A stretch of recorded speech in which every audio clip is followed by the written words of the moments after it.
दोस्तों आपने कभी नोटिस किया होगा इलेक्ट्रिकल पोल्स के ऊपर एक पॉइंटेड टाइप की मेटल रॉड लगी होती है कुछ इस तरह से। आपने कभी सोचा है ये वाली रॉड किस लिए होती है और इसका क्या पर्पस होता है? देखिए बड़ी बड़ी ट्रांसमिशन लाइंस के अंदर ये वाले तो टर्मिनल्स होते हैं जिन्हें हम इंसुलेटर भी कहते हैं, लेकिन इसी के पास में आप देख सकते हैं एक पिन टाइप का मटेरियल लगा हुआ है जो कुछ इस तरह से दिखाई देता है। अब दोस्तों ये मटेरियल होता है लाइटनिंग अरेस्टर। आज इस वीडियो में हम एकदम सिंपल और क्लियर लैंग्वेज में समझने वाले हैं कि एक लाइटनिंग अरेस्टर क्या होता है, कैसे ये काम करता है और क्यों इलेक्ट्रिकल सिस्टम में इसको लगाना जरूरी होता है। अगर चैनल पर नए हैं तो सब्सक्राइब जरूर कर दें ऐसी और वीडियोस के लिए। चलिए वीडियो को स्टार्ट कर लेते हैं। देखिए जब कभी लाइटनिंग या थंडरस्टॉर्म होता है तो आप सभी लोग जानते हैं बिजली गिरती है, यानी एक काफी ज्यादा बड़ा इलेक्ट्रिकल डिस्चार्ज होता है और इस लाइटनिंग के अंदर वोल्टेज बहुत ज्यादा होते हैं, हजारों या फिर लाखों वोल्टेज होते हैं। अब जब ये लाइटनिंग किसी बिल्डिंग या ट्रांसफार्मर पर डायरेक्टली गिरती है तो वो पूरा सिस्टम जला देती है और ये जो डैमेज होता है वो सिर्फ इक्विपमेंट तक नहीं बल्कि पूरी सिस्टम लाइन तक पहुंच सकता है। यहीं पर लाइटनिंग अरेस्टर को यूज किया जाता है। लाइटनिंग अरेस्टर बेसिकली एक सेफ्टी डिवाइस है जो लाइटनिंग के करंट को अर्थ तक सेफली पहुंचा देता है। मतलब वो बिजली को डाइवर्ट कर देता है ताकि अंदर के सर्किट तक बिजली ना पहुंचे। सिंपल शब्दों में बोले तो ये एक प्रोटेक्टिव गेट कीपर जैसा होता है। बिजली को अंदर आने नहीं देता है, सीधा जमीन में भेज देता है। अब मान लीजिए किसी ट्रांसमिशन लाइन के ऊपर लाइटनिंग गिरेगी तो सबसे पहले वो ये लाइटनिंग अरेस्टर के अंदर कैच हो जाएगी और इसके थ्रू सीधे ग्राउंडिंग में चली जाएगी, यानी अर्थ में डिग हो जाएगी। तो हमारी जो इक्विपमेंट या फिर ट्रांसमिशन के लिए काम आने वाले ट्रांसफॉर्मर्स होते हैं वो एकदम सेफ हो जाएंगे। इलेक्ट्रिकल सेफ्टी में लाइटनिंग अरेस्टर का बहुत बड़ा रोल होता है क्योंकि वो हमारे सिस्टम को प्रोटेक्ट करते हैं। अब दोस्तों हम लाइटनिंग अरेस्टर की वर्किंग की बात करते हैं। जब कोई सिस्टम नॉर्मली चल रहा होता है अरेस्टर बिल्कुल साइलेंट रहता है, इसके अंदर कोई भी करंट फ्लो नहीं होता है।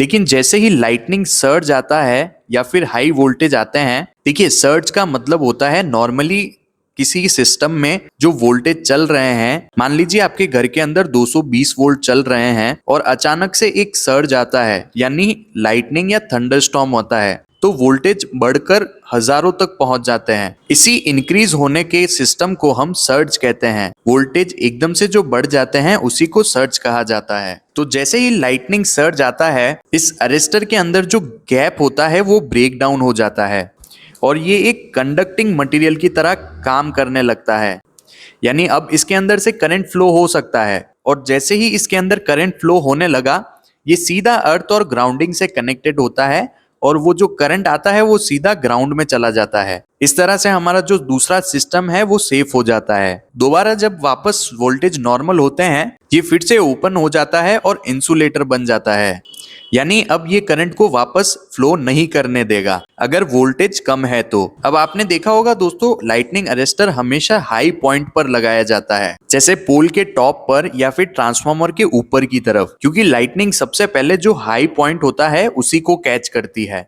अब दोस्तों इसके टाइप्स की बात करते हैं तो अरेस्टर यूज होते हैं मेनली दो टाइप्स में। एक होता है रॉड गैप टाइप जो सिंपल पोल्स के अंदर यूज होते हैं, जैसा कि आप स्क्रीन पर देख सकते हैं ये तीनों रॉड गैप टाइप के अरेस्टर्स हैं। और दूसरा होता है थोड़ा एडवांस वर्जन जिसको हम वॉल्व टाइप कहते हैं। ये भी हाई वोल्टेज एचटी लाइंस के लिए ही यूज होता है। वॉल्व टाइप के अंदर नॉन लीनियर रेजिस्टर्स होते हैं जो सर्ज के टाइम करंट अलाउ करते हैं और नॉर्मल कंडीशन में ब्लॉक कर देते हैं। दोस्तों अगली बार आप कभी ट्रांसमिशन लाइन देखें तो सर्ज अरेस्टर को जरूर नोटिस करें। अब अगर हम शॉर्ट में लाइटनिंग अरेस्टर का काम समझें तो इसका मेन काम होता है इक्विपमेंट को सेव करना, यानी इक्विपमेंट को प्रोटेक्ट करना सर्ज करंट को डाइवर्ट करके। अब अगर ये डिवाइस ना हो तो लाइटनिंग के टाइम ट्रांसफॉर्मर, मोटर वाइंडिंग और लाइन सब कुछ डैमेज हो सकती है। और हाँ एक इंपॉर्टेंट पॉइंट यहाँ ये आता है कि इस अरेस्टर का अर्थिंग एकदम प्रॉपर होना चाहिए, यानी अगर अर्थिंग का कनेक्शन प्रॉपर होगा तो ही लाइटनिंग अरेस्टर काम करेगा। अगर अर्थिंग वीक हुआ तो लाइटनिंग अरेस्टर भी लाइटनिंग के सामने कुछ भी नहीं कर पाएगा। तो दोस्तों होपफुली आपको ये कॉन्सेप्ट समझ में आया होगा। अगर वीडियो आपको पसंद आई है तो लाइक जरूर करें और चैनल को सब्सक्राइब करें। कमेंट करके बताएं आपको नेक्स्ट वीडियो किस टॉपिक के ऊपर चाहिए। मिलता हूं आपको ऐसी ही किसी इंफॉर्मेटिव वीडियो में। Thank you for watching.